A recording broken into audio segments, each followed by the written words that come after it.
As I was trying to think of how to start this review of World War Z, I thought I'd just start it as simply as I could. If you're a Left 4 Dead fan, as I am, then you should buy this game for that reason alone.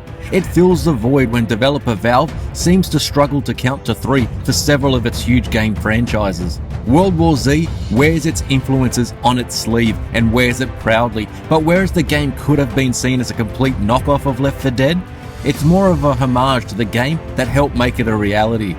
Saber Interactive have taken the ideas of Valve's series but carved out their own in some areas. There is nothing here apart from the large size of the zombie hordes that is all that original or overly impressive, but for its budget, price and what it delivers in the important areas, it's a game that deserves support. The only real negative about the game is its name, that the developers and publishers felt they needed a license that people knew to be attached to the game for it to be recognized in the marketplace. But after playing it extensively, this more indie title deserves success, deserves to be supported, and above all else, is great fun to play. Let's dive into this zombie apocalypse and see why World War Z is almost the Left 4 Dead 3 we've never received.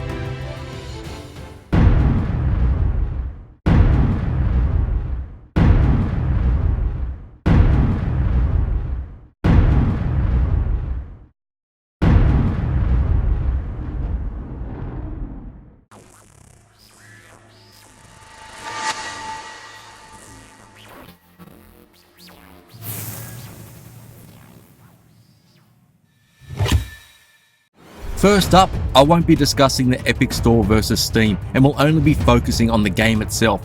This review is about going into detail about the game, and then you can decide whether it's worth buying now, later, or not at all. So being a more budget-priced game, I went into playing it not expecting all too much graphically, but was pleasantly surprised by just how good the game looks. It won't be winning any awards for its graphics, nor does it compete with the best looking games out there such as Red Dead Redemption 2, Metro Exodus, or Assassin's Creed Odyssey, but what it does do, it does very well. Textures have a good level of detail, as does the surrounding environment, whether it be covered in snow, have surrounding buildings of a city landscape, or within one of the many indoor environments.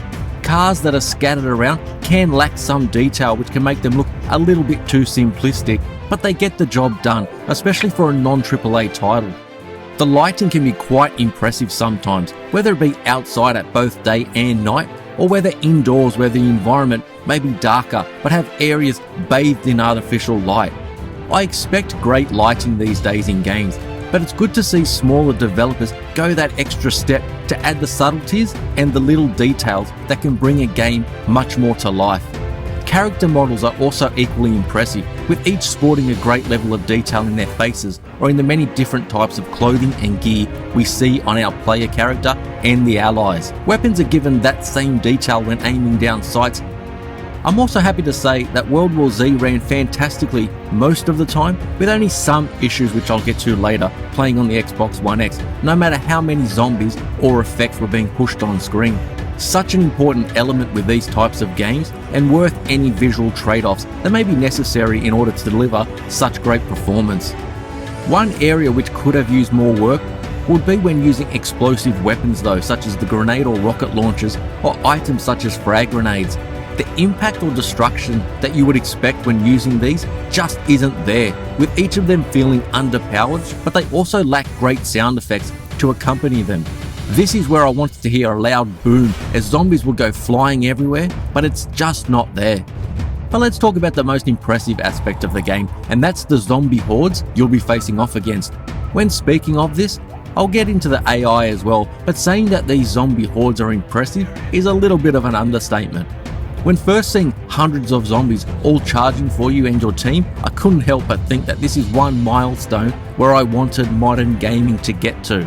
To have a visually impressive game that has hundreds of characters on screen at once and all of it running smoothly, I couldn't help but smile when you see dozens if not hundreds of these zombies hurl themselves off a rooftop every few seconds, or watching them as they climb up over each other in order to scale tall walls in order to get to you.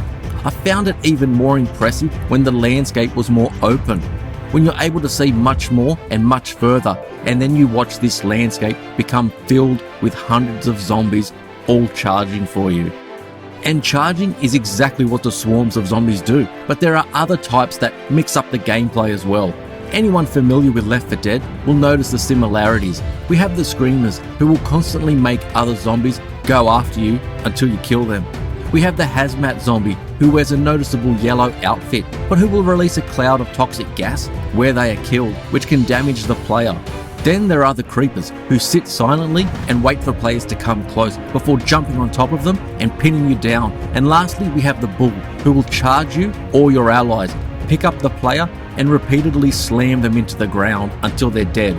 Whichever zombie we are speaking of, there isn't really any advanced tactics or AI behaviours they adopt other than their predefined role. Swarms just charge at you to try and overwhelm in numbers and are quite easy to kill when in small groups. Chargers just charge, lurkers stay in the same spot until you are within a certain range of you, and so on. This isn't necessarily a negative towards the game, as it intentionally wants to overwhelm the player in sheer numbers, plus introducing other types of enemies to mix things up a bit. Then there are the 5 difficulty settings, which really let players experience the game as they want, and on easy, levels aren't too difficult, even with AI enemies, who do a decent job of being intelligent enough, even though there were a couple of times where they weren't doing anything to help. But as difficulty settings are increased, then players will need to implement different tactics based on the level being played, plus also balancing the squad so all players bring different skills, abilities and weapons that benefit the entire group in different circumstances. As the game becomes harder, then planting the environmental assists, such as placing turrets and high voltage charges on the ground, helps a huge amount when dealing with the large groups of zombies and slowing them down, especially when charges and screamers are involved. The upgrading of character abilities and weapons really becomes important as you bump up the difficulty of the game, giving you more traits based upon the character class. Having better reload speeds or starting levels with better weapons, for example, and then there are a number of these to unlock as you grind the levels repeatedly to unlock them all for each class. This gives reasons to keep playing the game, even though you are repeating these same levels over and over again. This isn't a loot style game where each playthrough you have a chance to unlock legendary and exotic weapons or anything like that. But the way it lets you upgrade levels for the weapons that are there, plus the difficulty settings and class upgrades, give players reasons to keep playing. These upgraded weapons are paramount to success as the difficulty increases and as you earn currency from playing the game, and even more through successfully completing the levels. This will be used to unlock weapons with better stats and upgrade the character classes. Those looking for a story to sink their teeth into will be disappointed, as its story is very basic with very little in the way of character development. Instead, it focuses on its gameplay, upgrades and zombies, and that's perfectly fine for this style of game. What short cutscenes are also there are very basic and really only serve to introduce the setting of the level you'll be playing, more so than progressing much of a storyline at all. Voice acting is similar as well in that it gets the job done, but there isn't much in the way of any emotion or becoming attached to any of the characters in which you'll be playing.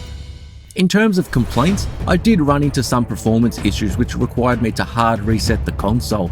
The frame rate would tank sub 30s for some reason, but would go back to normal after the reset. I haven't seen many others complain of this, so perhaps it was due to something else with the console, but didn't notice any issues with other games.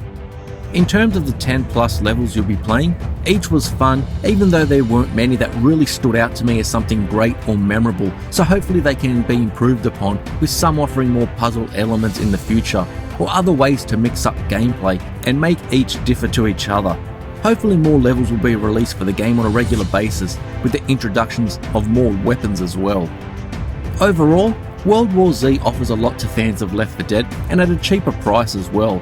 For fans of the Left 4 Dead series already, it won't offer much in the way of originality or surprise you in many ways beyond the zombie swarm sizes that are here, but even so, I'd recommend giving it a go, as there is a lot of fun to be had, especially when playing with friends. The different character classes, the weapons and the ability to upgrade each of these, plus the various difficulty settings, makes World War Z a great purchase for those looking for some mindless fun, but with a little more to do. Video games associated with movie licenses never fare too well and are often quite disappointing, but World War Z is an exception and is a smaller title that offers more than many big budget AAA games. For Left 4 Dead or zombie fans, World War Z is a must buy.